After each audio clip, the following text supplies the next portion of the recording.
এক কথায় বলতে গেলে এই জুসটা খুবই মজার ছিল এবং অসাধারণ ছিল। বনফুলের এই জুস মিক্সটা দাম বেশি হলেও ৳২৫০ হলেও আসলে খাওয়ার পর মানে দামটা এত বেশি লাগেনি, কারণ এতটাই টেস্টি ছিল। তারপর এখানে বনফুলের মধুটাও এনেছিলেন আমার জন্য। এই মধুটার দাম পড়েছে প্রায় ৳৫৪০।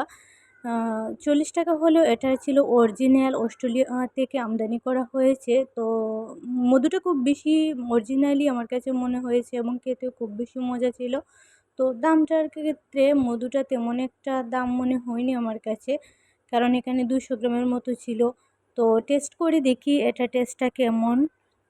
তো এটাকে আমি দেখুন খুব সুন্দর করে তারা প্যাকেটিং করে দিয়েছে। তো এটাকে আমি এখন খুলবো, খুলে দেখি এটার ভেতরটা কেমন। চলুন আপনাদেরকে সাথে নিয়ে এটা খুলি। হ্যালো এভরিওয়ান, আসসালামু আলাইকুম। আশা করি সবাই ভালো আছেন, আলহামদুলিল্লাহ। আমিও ভালো আছি। দেখুন মানে এর ভেতরটা কতটা সুন্দর আর দেখতেও খুব বেশি একটা সুন্দর ছিল। খেতেও অনেক মজা ছিল।